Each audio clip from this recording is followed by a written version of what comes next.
Welcome. You're listening to Atomic Habits by James Clear, a guide to making tiny changes that lead to remarkable results. This isn't just another book about goals or motivation. It's about how your everyday choices, the small, often overlooked ones, can shape your future in powerful ways. So whether you're here to break a bad habit, build a new one, or completely reshape your life, you're in the right place. Let's begin. Chapter 1. Let me tell you a story. In 2003, British cycling was at its lowest point. They had been competing for nearly 100 years, and their track record was underwhelming. Just one Olympic gold medal since 1908. Not a single Tour de France win. They were so unimpressive. Some bike manufacturers refused to sell to them. They didn't want their products associated with failure. Then, Dave Brailsford became their performance director, and everything changed. His approach? Something he called the aggregation of marginal gains. The idea was simple. If you broke down everything involved in cycling and improved each part by just 1%, the cumulative effect would be extraordinary. They upgraded obvious things: bike seats, tires, racing suits. But they also optimized the unusual massage gel, sleep habits, even painting the inside of their team truck white to spot dust more easily. Within 5 years, the team dominated the 2008 Olympics. 4 years later, they crushed the 2012 Games, breaking world and Olympic records. And soon after, they won the Tour de France, not once, but multiple times. So, what changed? Not talent, not luck. Just small, consistent improvements relentlessly applied. We often chase big wins, massive transformations. But true progress? It's slow, subtle, almost invisible.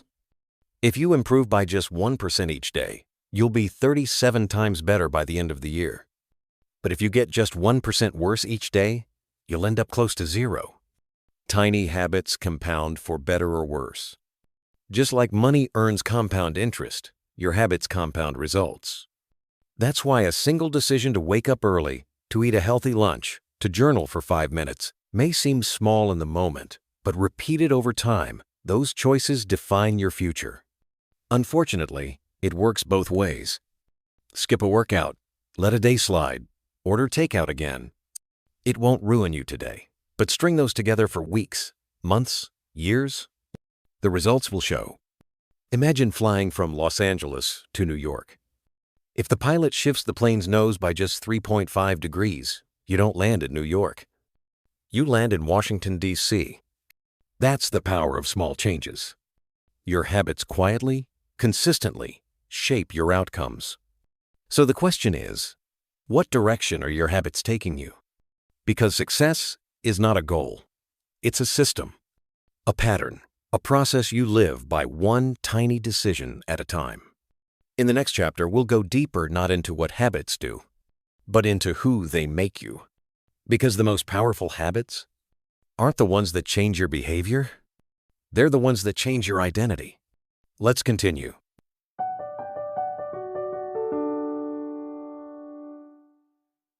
Now that we've seen how small habits can lead to big results, let's go deeper into how your habits affect who you believe you are, and how your identity shapes the habits you keep.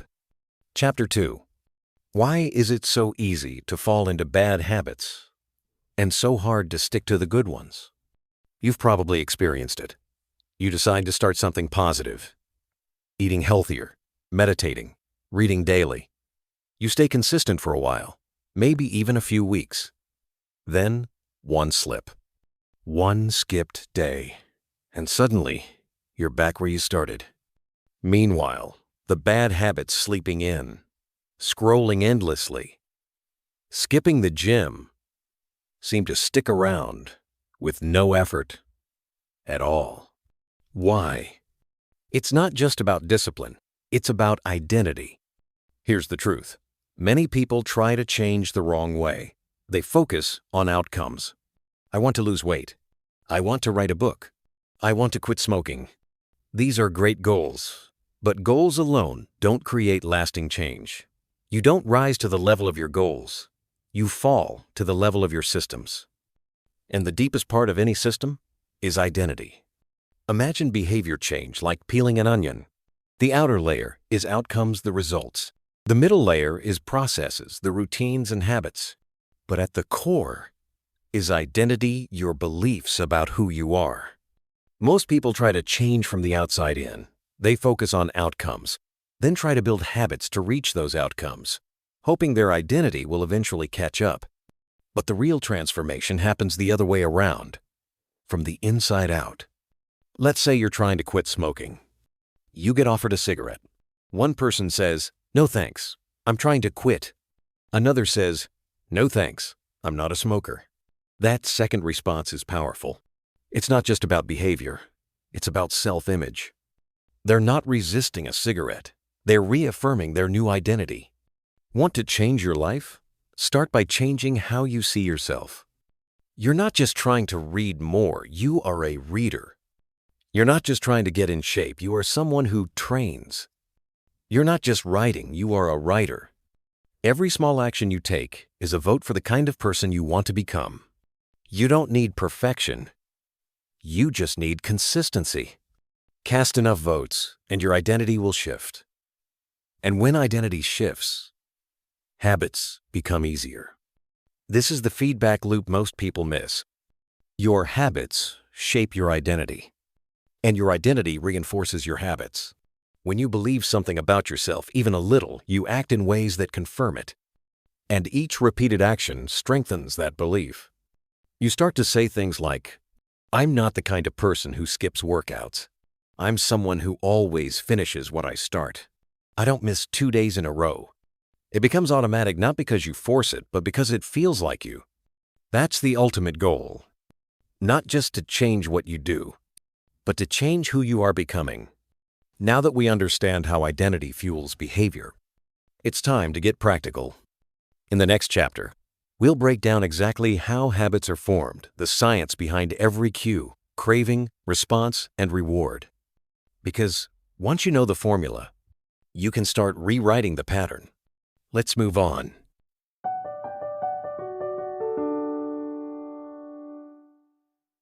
We've seen that habits don't just shape what we do, they shape who we are. Now, let's talk about how they actually work.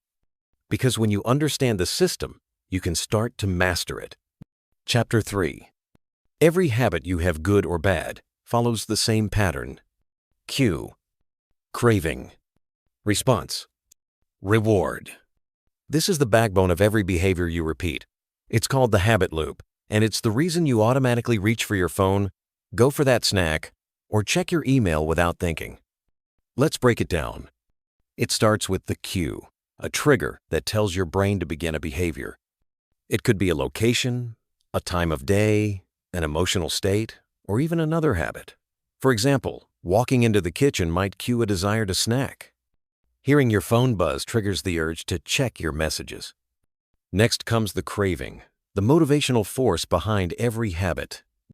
You don't crave the habit itself, you crave the change in state it brings. You don't crave brushing your teeth, you crave the feeling of a clean mouth. You don't crave watching YouTube, you crave escape or entertainment. Then comes the response, the actual behavior. This is the habit in action. Opening the fridge, lighting a cigarette, going for a run. Whether you do, it depends on how motivated you feel and how easy the habit island. Finally, there's the reward, the payoff. It satisfies your craving, and it teaches your brain, this was worth it. Do it again next time. Let's recap the full loop. The cue triggers your brain. The craving gives you a reason to act. The response is the behavior you perform. And the reward is what reinforces it. Your brain runs this loop every time you build or break a habit. Once you understand this pattern, you can design habits deliberately, not by accident. Here's where it gets powerful.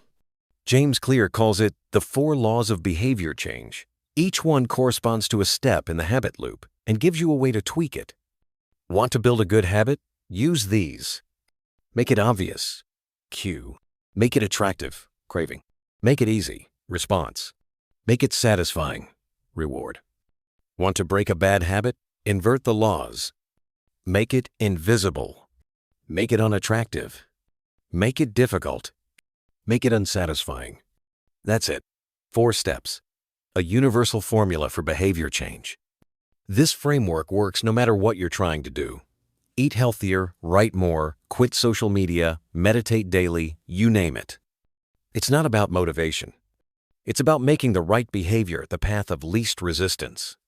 When a habit is obvious, attractive, easy, and satisfying, it becomes almost automatic. And when a bad habit becomes invisible, unattractive, difficult, and unsatisfying, it starts to dissolve. The key is design, not discipline. In the next chapter, we'll put the first law into action. Make it obvious. Because awareness is the beginning of every transformation. You can't change what you're not noticing. Let's keep going.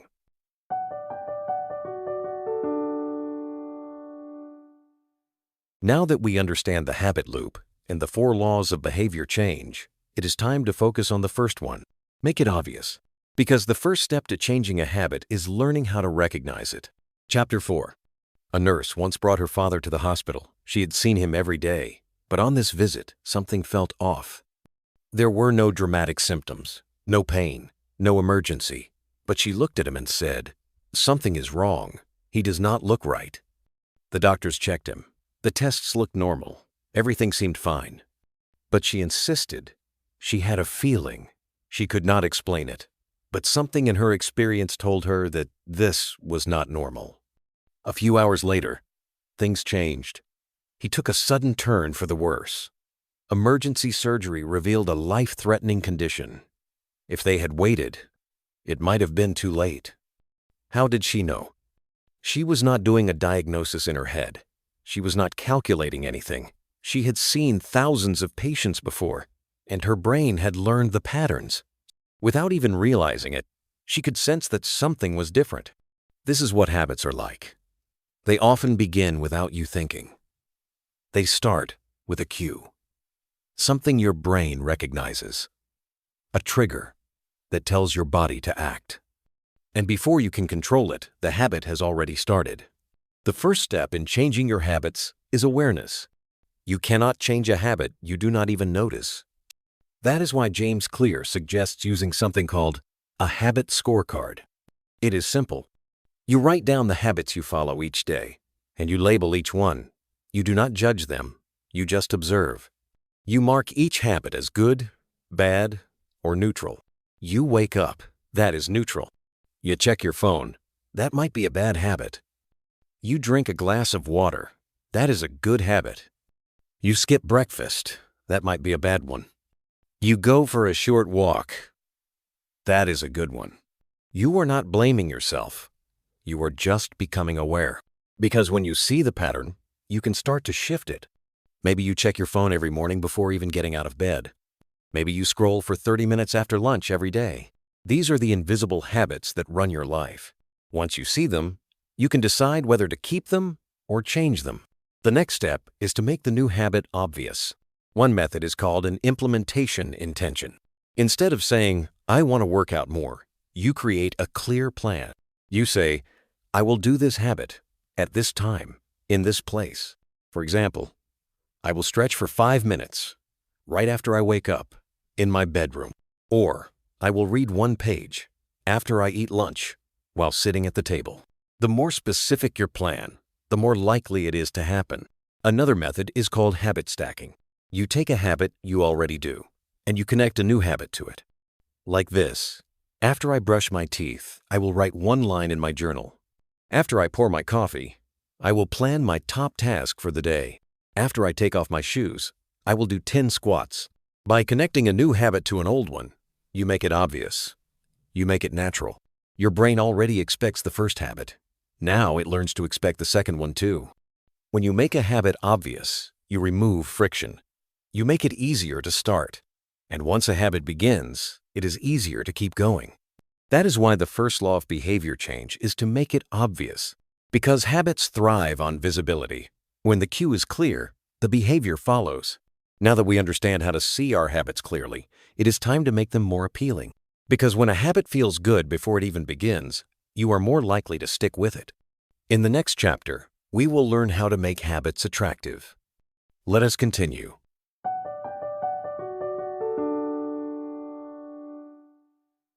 Now that you know how to recognize your habits and make them obvious, it is time to make them something your brain wants. Because if a habit feels good, you will want to repeat it. Let us talk about how to make habits attractive. Chapter 5. Our brains are always looking for rewards. They pay attention to what feels good. They remember what feels satisfying, and they want to do it again. That is why cravings drive habits. Every habit begins with a cue, but the cue alone is not enough. What makes you act is the craving that follows. You do not just walk into the kitchen. You walk in because you are craving a snack. You do not just pick up your phone. You do it because you are craving connection, or distraction, or escape. Cravings are the emotional force behind every habit. James Clear explains that one of the best ways to make a habit attractive is through a strategy called temptation bundling. Temptation bundling means you take a habit you need to do and you pair it with something you want to do. For example, you want to check your favorite podcast, but you also want to start exercising. So you bundle them. You allow yourself to listen to your favorite podcast only while walking or working out. Another example, you want to scroll social media, but you also want to clean the kitchen. So you say, I can scroll for 10 minutes, but only after I finish the dishes. This works because you are rewarding yourself immediately after doing the hard habit. And that keeps your brain motivated. Another way to make habits more attractive is through social groups. When you spend time with people who already do what you want to do, their behavior rubs off on you. If your friends go to the gym, you are more likely to join them. If your coworkers eat healthy, you will probably do the same. If your family reads at night instead of watching television, reading becomes normal. This is called social reinforcement. You copy the habits of the people around you, especially if you admire or respect them. Your brain is always looking for signals about what is normal, what is rewarded, and what is accepted. When you surround yourself with people who have the habits you want, those habits feel more natural and attractive to you. This is why identity and community matter. You are more likely to become the kind of person you see around you every day. There is one more strategy that helps: reframing your habits. Instead of saying, I have to go for a run, say, I get to move my body and feel stronger. Instead of saying, I have to make dinner at home, say, I get to eat something healthy that fuels me. This is not just about being positive. It is about shifting the way you see the habit. When you view the action as something that gives you power, not something that takes it away, it becomes more attractive. And attractive habits are easier to repeat. Now that we have made your habits obvious and attractive, the next step is to make them easy. Because motivation may get you started, but simplicity is what keeps you going. In the next chapter, we will talk about how to make your good habits effortless to begin and hard to avoid. Let us keep going.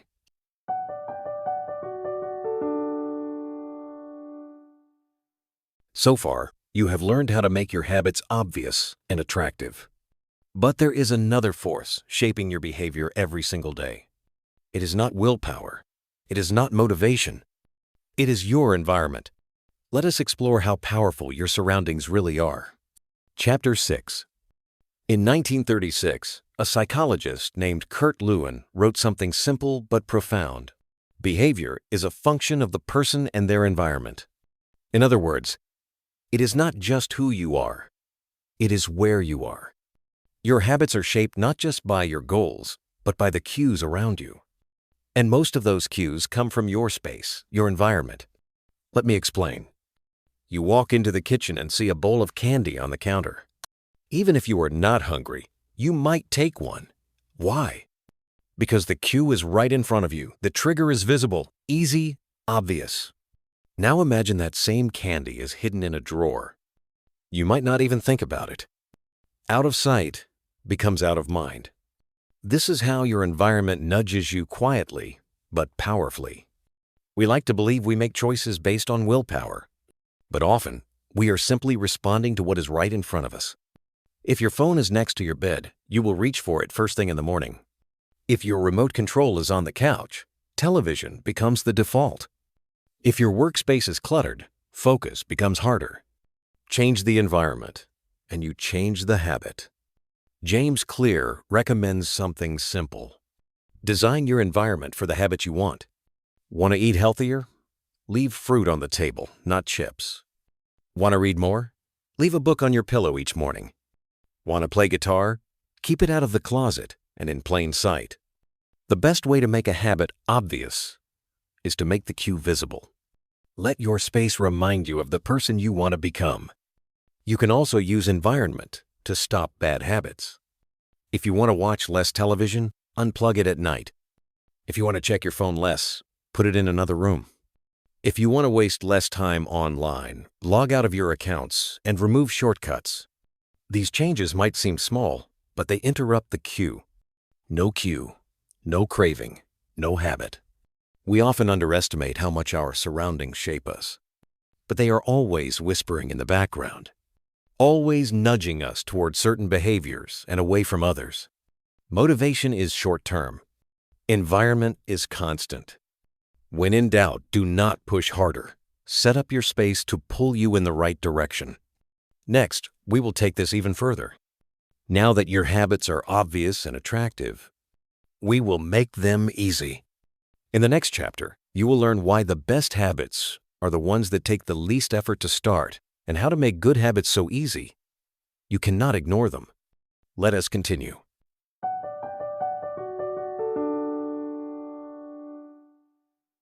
You have already learned how to make your habits obvious, attractive, and influenced by your environment. But there is another piece of the puzzle. It is not about willpower. It is about reducing friction. Because the best habits are the easiest ones to start. Chapter 7. Let us be honest. Most people do not struggle with knowing what to do. They struggle with doing it consistently. We want to exercise, eat better, sleep earlier, write more. But we often do not. And when that happens, we blame ourselves. We say things like, "I lack motivation," or "I have no self-control." But what if the problem is not you? What if the problem is that the habit is just too hard to start? James Clear introduces a powerful idea. It is called the 2-minute rule. Here is how it works. Whatever habit you want to build, scale it down. Make it so small, so easy, that it can be done in 2 minutes or less. Want to start reading? Just open the book. Want to start running? Just put on your running shoes. Want to start journaling? Just write 1 sentence. That is it. That is the whole idea. Why does this work? Because every habit must begin before it can grow. You cannot finish a chapter until you start reading. You cannot get fit until you start moving. You cannot meditate for 10 minutes until you sit down and close your eyes. The most important part of any habit is starting. And starting small makes starting easy. This is not about doing less. It is about lowering the barrier. When something takes too much effort, your brain resists. But when it is effortless to begin, you are far more likely to follow through. And here is the trick. Once you begin, you often keep going. You might say, "I will just read 1 page," but then you read 5. You might say, "I will just put on my shoes," but then you step outside. The habit grows because it was easy to start. This is the difference between being in motion and taking action. Planning, thinking, organizing those are motion. Actually, doing the habit that is action. Many people stay stuck in motion. They feel productive, but nothing really changes. The 2-minute rule forces action. It gets you moving, not just preparing. And when a habit becomes easy to begin, it becomes easier to repeat. Another powerful idea is to shape your environment so the right action is the default. Remove friction wherever possible. If you want to eat healthy, wash and prep your vegetables in advance. If you want to read at night, keep your book on your pillow. If you want to write more, keep your notebook open on your desk. Make the good habit the easy habit. Make it require as little effort as possible. That is the secret to self-control design, a world where doing the right thing is the simplest option. Now that we have made your habits obvious, attractive, and easy, there is one more piece left. In the next chapter, you will learn how to make habits satisfying, because what gets rewarded gets repeated. Let us keep going.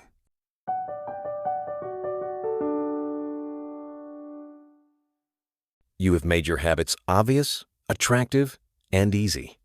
Now it is time to complete the loop by making them satisfying, because the habits that feel good are the ones you repeat. Chapter 8. We are wired to repeat behaviors that are rewarded. From childhood to adulthood, this is how learning happens. Touch something hot, you pull away. Eat something sweet, you want more. Get a like on your post, you check again. Our brains remember satisfaction, and when something is satisfying, we are more likely to do it again. That is why the fourth law of behavior change is this: make it satisfying. Good habits must not just feel productive, they must feel rewarding. Without that positive emotion, your brain has no reason to remember or repeat it. This is where many habits fail. They may be good for us in the long run, but in the short term, they do not feel like much. Eating one salad does not make you healthier right away. Saving a few dollars does not make you rich. Going to the gym once does not change your body overnight. So the habit dies before the results show up. James Clear explains that this is a timing problem.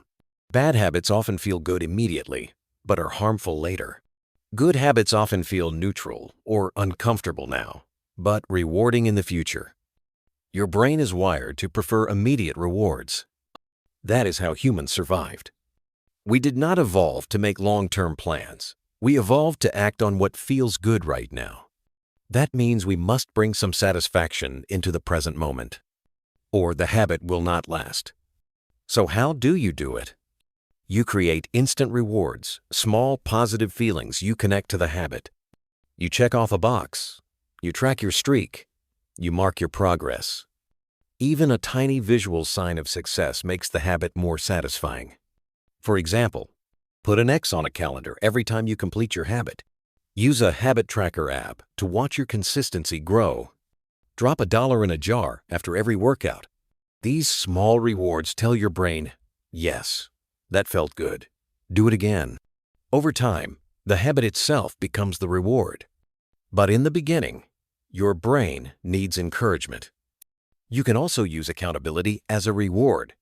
When someone else sees your progress or supports your habit, you feel recognized. That emotional feedback becomes satisfying. Joining a challenge, reporting to a coach, sharing with a friend, these are social rewards. They increase the chance you will follow through. Here is the key takeaway. Make your habits satisfying now, not just later. Because if it does not feel good to do, it will not become a habit. Even a little positive feedback, a feeling of progress, a moment of pride makes a huge difference. You now know how to build a habit that is obvious, attractive, easy, and satisfying. But what happens when that habit starts to fade? What if you miss a day? In the next chapter, we will talk about how to stay consistent, even when life gets messy. Let us keep going.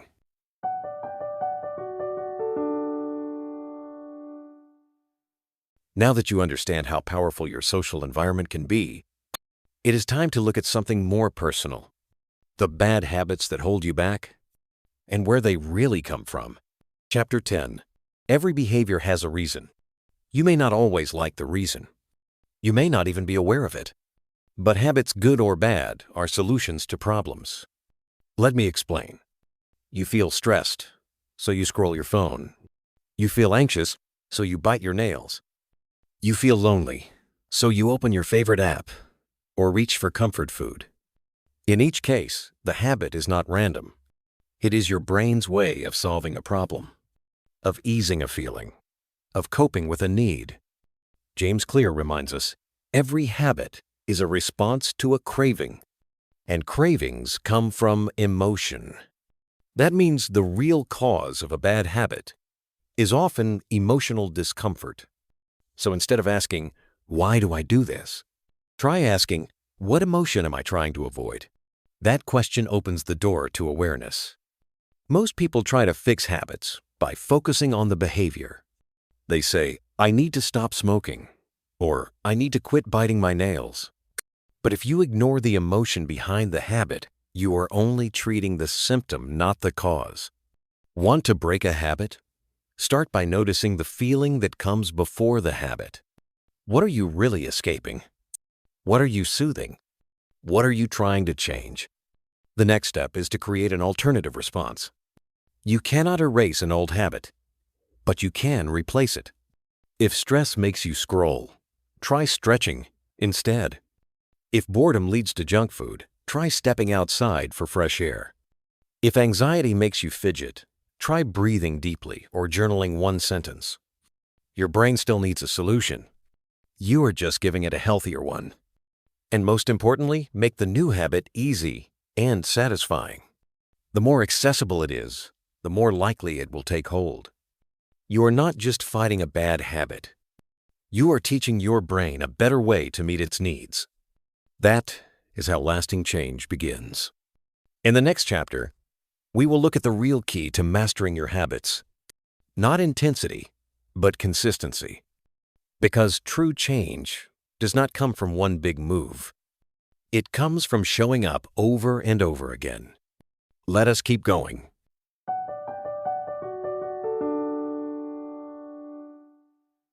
We all want fast results. We want to improve quickly, change overnight, reach goals today. But real success is not about speed. It is about showing up again and again, even when it feels slow. Chapter 11. James Clear tells a story about a man named Steve Martin. Before he became a famous comedian, he was just a beginner learning magic tricks in his bedroom. He practiced in front of a mirror. He failed on stage. He bombed shows in small clubs. And he kept going. For 10 years. No spotlight. No fame. No applause. Just small progress. Over time. Then one day, people started laughing. Then more people came. Then he became a legend. The lesson is this. Success is not a single moment. It is a slow build, one day at a time.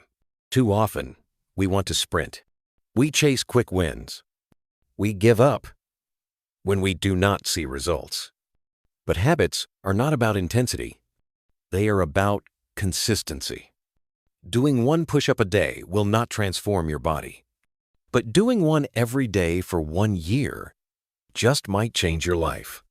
James calls this the plateau of latent potential. You do the work, but see no reward. You feel stuck. But under the surface, change is happening. Like water heating on a stove. It sits at 98 degrees, then 99, then 100, and suddenly it boils. All the action was building. You just could not see it yet. That is why you must keep going even when it feels like nothing is happening.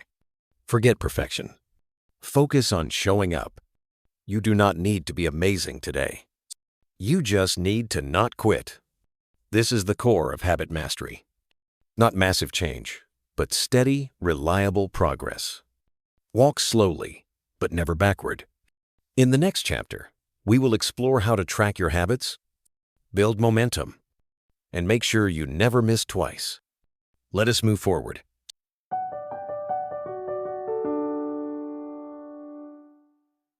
In the last chapter, you learned the power of showing up consistently. That slow, steady steps done daily can create incredible momentum over time. Now let us look at how to make that even easier. By designing habits that follow the path of least resistance. Chapter 12. The truth is, humans are wired to do what is easy. Not because we are lazy, but because energy is precious. Our brains are designed to conserve effort whenever possible. This is called the law of least effort. It means that given two options, we will almost always choose the one that requires less energy. That is why we choose to watch television instead of reading, order food instead of cooking, check our phones instead of focusing. The easier something is, the more likely it becomes the default behavior. James Clear reminds us, if you want to build a habit, do not rely on motivation. Design your environment. so that the easiest choice is the right one. That means reducing friction. If you want to work out, lay out your clothes the night before. If you want to read, keep your book on your pillow. If you want to eat healthy, prep meals in advance. Every small step that reduces effort increases the odds of success. You can also use automation. Set up habits that run in the background of your life, like auto-saving a percentage of your income, or using apps that block distractions during work hours, or subscribing to deliveries that support your goals. These are one-time decisions that make future actions easier. They create an environment where success happens by default. Here is an example. Imagine you want to eat more fruit. If the apples are in the bottom drawer of the fridge, you might forget about them. But if they are in a bowl on the table, visible, accessible, you are far more likely to eat one. The habit has not changed. The effort to do it has. And that changes everything. Another powerful idea is prime your environment. This means setting up your space to encourage the behavior you want. Make the path short. Make the actions smooth. Remove steps. Reduce decisions. Prepare the way. If you want to write, open your document in the morning. If you want to stretch, leave a mat on the floor. If you want to drink water, fill your bottle the night before. Small changes in your space lead to big changes in your habits. Because in the end, it is not discipline that makes you consistent. It is design. When the right behavior is the easy behavior, you are no longer forcing your habits. You are flowing with them. In the next chapter, we will talk about tracking. Because what gets measured gets managed. Let us move into the next layer of mastery, keeping your habits alive, visible, and strong. Let us keep going.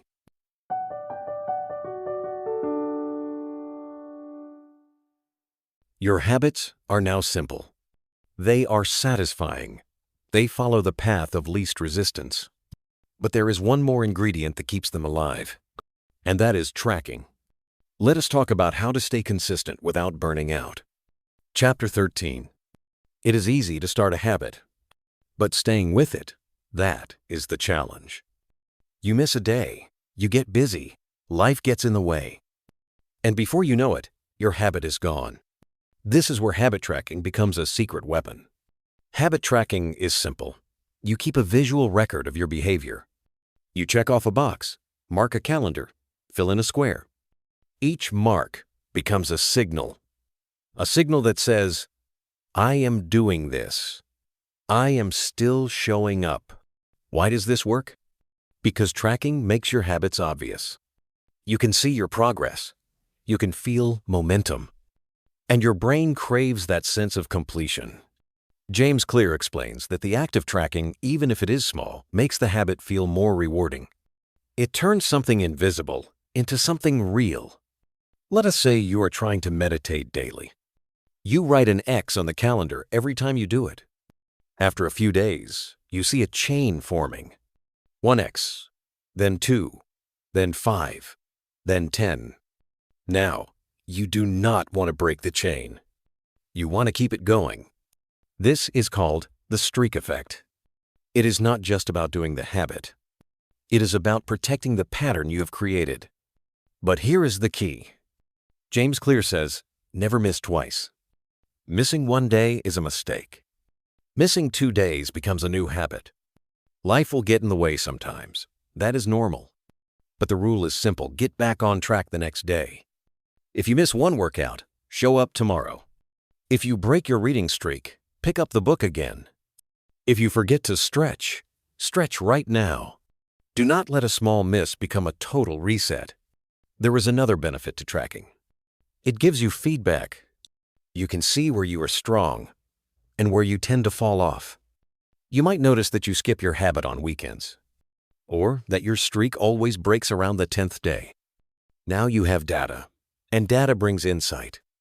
You are not guessing. You are learning. And one final point, do not aim for perfect records. Aim for resilient ones. Consistency is not the same as perfection. You are not trying to be flawless. You are trying to be reliable. And tracking helps you see your reliability. Over time, That is what builds identity.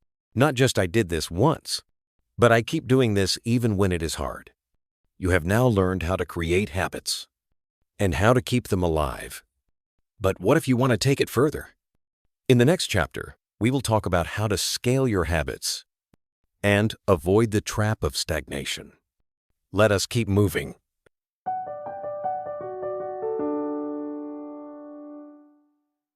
At this point, your habits are clear, attractive, easy, satisfying, and consistent. But what happens when they start to feel flat or stop working? In this chapter, we will talk about how to grow your habits and, more importantly, how to break through the mental walls that hold you back. Chapter 14. James Clear shares a truth that many people miss. The greatest threat to success is not failure. It is boredom. When you start something new, you feel excited. The results come quickly. You feel progress. You feel change. But after a while, the novelty fades. The results slow down. The habit starts to feel repetitive, boring. And that is the moment most people quit. They say, "This is not working anymore." But the truth is, it was working. It just stopped being exciting. Winners and losers both face this moment. The difference is, the winners keep going anyway. They show up when it is boring. They stick to the schedule even when the spark is gone. Because they understand this simple rule, mastery is boring. Top athletes do the same drills over and over. Great writers show up at the same time each day. Skilled musicians repeat scales for hours. They are not chasing excitement. They are embracing the process. They do not rely on motivation. They rely on identity and discipline. You might be thinking, how do I stay consistent when I feel stuck? The answer is to fall in love with the process. Focus less on results and more on the system. Trust the routine. Let your identity carry you. Because the work you do when you do not feel like it is often the work that matters most. Here is another insight. Success is not about doing more. It is about doing the right things, well and often. That means building your habits so they can grow with you. Maybe you started with 5 minutes of stretching. Now you can stretch 10. Or learn a new pose. Maybe you wrote 1 sentence a day. Now you can write a paragraph. The key is to stay grounded but keep improving. You do not need to overhaul the habit. Just refine it. This is called habit shaping. You start small. You get consistent. Then you push the edge slowly. Over time, small upgrades become big results. Just like compounding interest, your growth builds quietly in the background. Then one day, it shows up in your performance, your health, your mindset. In the next chapter, we will look at one of the most powerful tools for growth feedback. Because if you want to keep getting better, you need a way to measure and adjust. Let us keep going.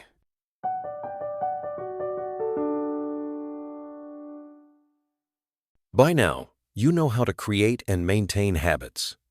You understand identity, systems, boredom, and long-term consistency. Now we will talk about a simple truth that underlies all of it. The reason why some habits stick and others vanish. This is the cardinal rule of behavior change. Chapter 15. James Clear puts it plainly. What is immediately rewarded is repeated. What is immediately punished is avoided. This is one of the deepest principles of human behavior. We are built to seek pleasure and avoid pain right now. Not tomorrow, not next week, but today. This is why bad habits are so tempting. They offer instant satisfaction. You eat the cake, and it tastes good now. You skip the workout, and you feel relief now. You scroll your phone, and it distracts you now. The rewards come quickly, and so the habit sticks. But good habits? They often feel hard now, and only pay off later. You go for a run, but you are sore. You write a page, but it does not feel productive. You save some money, but your account does not change much. So your brain gets no reward. And without a reward, the habit fades. This is why James Clear says you must make good habits immediately satisfying. You cannot wait for the long-term reward. You must feel some success right now. One way to do this is through reinforcement. Give yourself something positive the moment you complete your habit. You might check a box on your calendar. You might say out loud, "I did it." You might allow yourself a small treat or break. Even something simple like a sense of progress triggers your brain to repeat the habit. Here is a great tool, the habit tracker. Every time you perform your habit, mark it visually.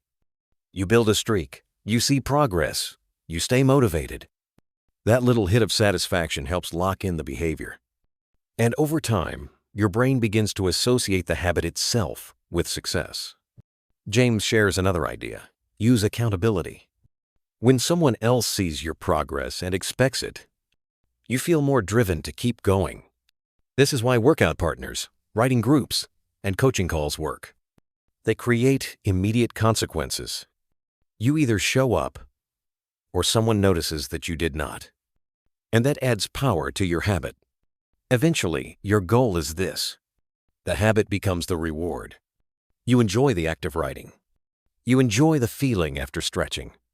You enjoy saving money, bit by bit. The behavior becomes satisfying on its own. But in the beginning, that is not automatic. So you give your brain help through small, immediate wins. Because what is rewarded is repeated. You now understand the full system of building habits that stick. In the next chapter, we will shift gears. You will learn how to use habits not just to improve, but to compete, adapt, and thrive. Let us continue.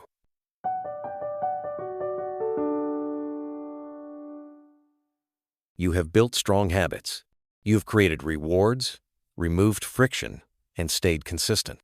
But how do you keep your habits alive? When life changes? When things get hard? When motivation fades? This chapter is about staying on track for good. Chapter 16. James Clear begins with a truth that is simple, but easy to forget. It is not the most disciplined person who succeeds. It is the person who can recover quickly. Missing one workout does not break your habit. Missing 2 or 3 in a row, that is when the habit starts to die. The goal is not perfection. The goal is resilience. The most successful people are not perfect. They are just really good at getting back on track. That is why James teaches a simple rule. Never miss twice. You skip one day, fine. But the next day, you show up. Even if it is messy, even if it is short, you still show up. That is how habits last. So what can you do to stick with your habits through busy days, stress, and distractions? First, reduce the scope. Stick to the schedule. That means you do not need to do the full version of the habit every time. You just need to do something. If you are tired, do 1 push-up instead of a full workout. If you are busy, write 1 sentence instead of 5 pages. If you are overwhelmed, meditate for 1 minute instead of 10. Do something small, but do not skip. Second, embrace the idea of non-zero days. A non-zero day means you made some progress even the tiniest bit. These days matter. They preserve momentum. They keep your identity intact. You are still a writer, even if you wrote only 1 line. You are still an athlete, even if you stretched for 1 minute. Every non-zero day is a win. Third, use your environment to your advantage. Put visual reminders where you can see them. Use cues like your toothbrush, your coffee, or your keys to trigger habits. When your environment nudges you, you do not need to remember. You are reminded automatically. This reduces the mental effort it takes to keep showing up. And finally, be kind to yourself when you fall off. You are human. Life happens. A missed habit is a signal, not a sentence. Do not judge. Do not give up. Just come back. What matters most is not how perfect you are, but how fast you return. In the next chapter, we are going to talk about something critical: the role of genetics, personality, and natural ability in shaping your habits. Because while systems are powerful, understanding yourself is just as important. Let us keep going.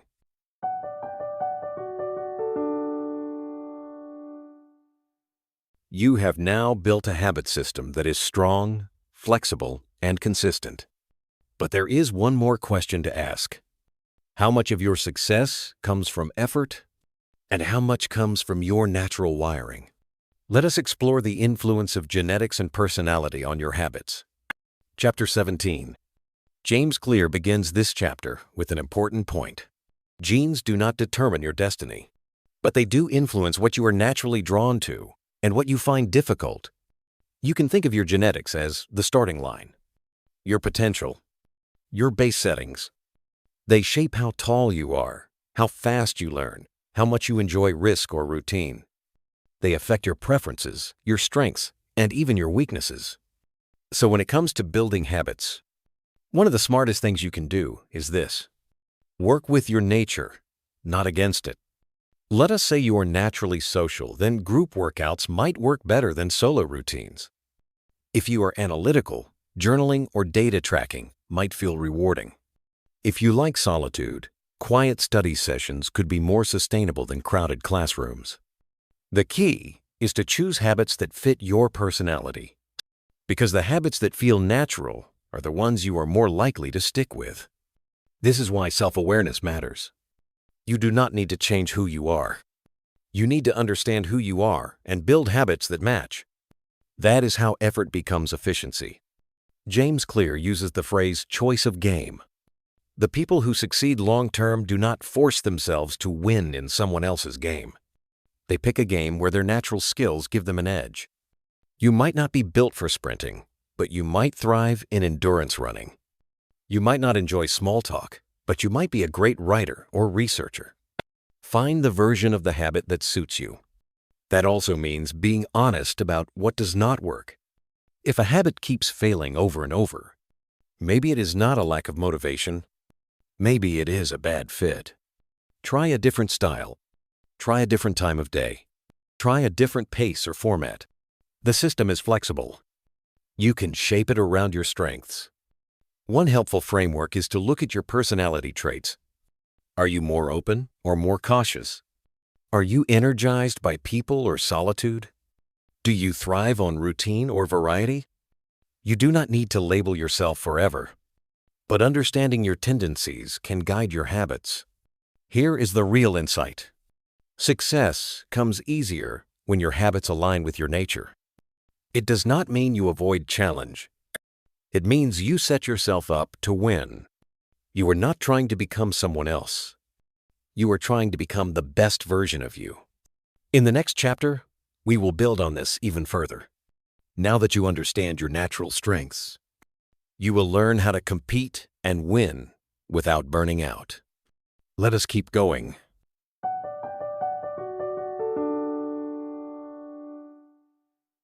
In the last chapter, you discovered how your personality and nature can shape your habits. Now we go one step deeper, into the relationship between talent and training. Because if you want to build habits that last, it helps to know when to push harder and when to play smarter. Chapter 18. James Clear begins with a powerful truth. Genes do not lock your future, but they do guide your advantage. Some people are naturally stronger. Some are faster. Some learn languages quickly. Some are naturally patient or more focused. But talent alone is never enough. What matters more is finding where your effort creates the most return. This leads us to one simple but powerful idea. Play a game that favors your strengths. Let us say two people both build the habit of practicing basketball every day. But one person is taller and more explosive. The other is shorter but loves coaching. They both work hard, but only one is in the right game. You can build habits in any area, but the habits that grow fastest are the ones aligned with your natural abilities. So how do you find that alignment? James Clear suggests paying attention to flow. Flow is that feeling of being fully focused, fully energized, and completely absorbed in the task. It happens when a challenge perfectly matches your skill. If the task is too easy, you get bored. If it is too hard, you get anxious. But when the challenge is just right, effortful, but doable, you get flow. You enjoy the habit, you stick with it, and you improve. That is why self-awareness is so important. Instead of forcing habits that do not fit, you design habits around what feels natural. If writing feels like work, try talking through ideas instead. If solo workouts feel draining, try group training. If mornings are a struggle, build habits into your evenings. The goal is not to escape hard work. The goal is to do smart work in the right area. James shares another insight. Success comes from the combination of passion and perseverance. This is often called grit. And grit is easier to sustain when you are playing a game you love. You might push through anything for a week, but only passion and alignment help you keep going for years. And mastery takes years. That brings us to a final reminder. Do not compare your habits to someone else's results. Focus on your own lane. What works for others may not work for you. And what feels natural for you might be impossible for someone else. Greatness is not about being the best in general. It is about being the best at what fits you. In the next chapter, we will explore how to stay focused and how to balance your habits once success begins to show up. Because building habits is one thing. Managing them over the long run is another. Let us keep going.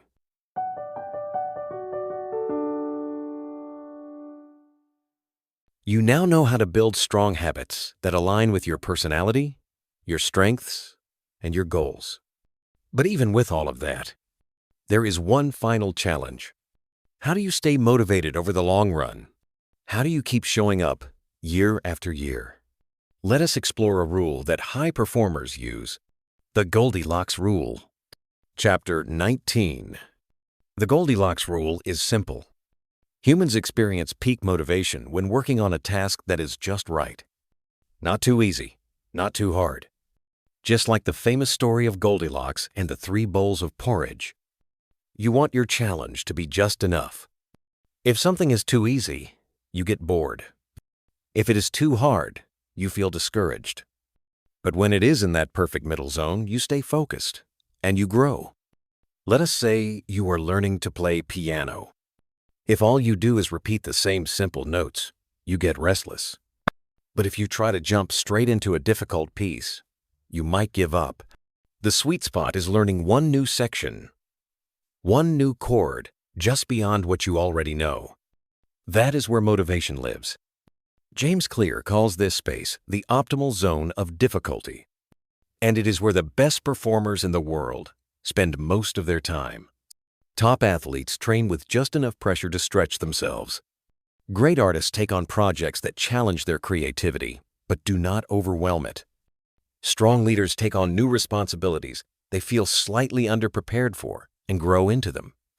This sweet spot leads to progress, and progress leads to motivation. So how do you apply the Goldilocks rule to your habits? You adjust them over time. When something becomes too easy, raise the bar. When something becomes overwhelming, simplify it. Add a little more weight to your workouts. Write 50 more words per session. Stretch 1 minute longer. The change should feel like a stretch, not a struggle. But even when you do this, there will still be moments when motivation drops. That is normal.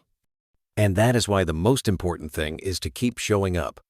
In those moments, you rely on discipline and identity, not inspiration. Because mastery is built in the quiet moments, when no one is watching, and the reward is not immediate. Another way to stay motivated is to measure your progress. Small wins, tracked over time, show you that you are improving. Even 1% gains become satisfying when you can see them. Keep a journal, use a tracker, record your growth. Because what you measure, you manage. And remember this, the greatest threat to success is not failure. It is boredom, distraction, and the slow fade of effort. The Goldilocks rule helps you avoid that. By keeping your habits challenging but sustainable, you have now learned how to build habits, shape them, track them, and grow them over time. But there is one final idea that ties it all together, the idea of reflection. In the final chapter, we will talk about how to review your habits and how to truly master the art of continuous improvement. Let us finish strong.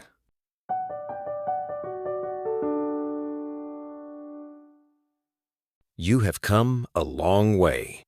From understanding identity, to shaping environments, to tracking progress, you now know how to build habits that last. But there is one final truth. Even the best habits have a downside.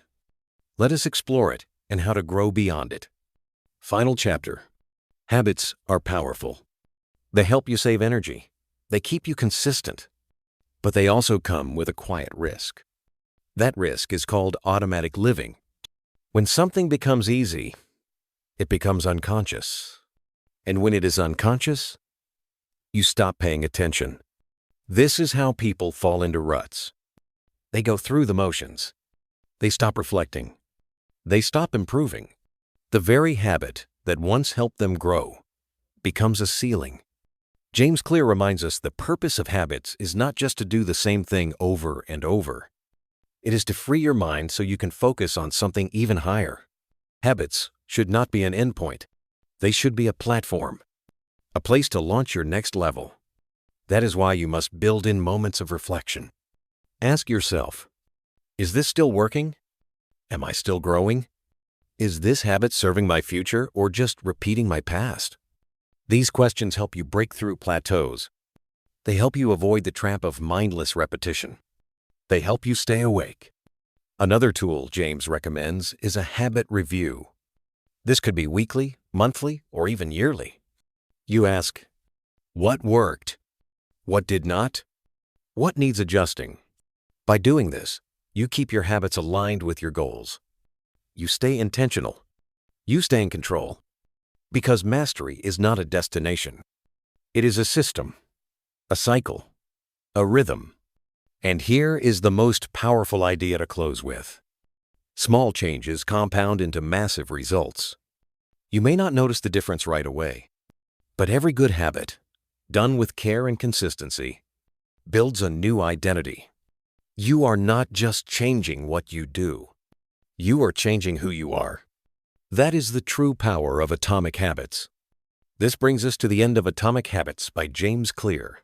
If you enjoyed this audiobook and you want to hear more powerful books like this, be sure to like, subscribe, and follow the channel. Your support helps us share more life-changing ideas, one book at a time. Have a suggestion for the next title? Drop it in the comments. We would love to hear from you. Thank you for listening. Let us keep building better habits one small step at a time. Until next time,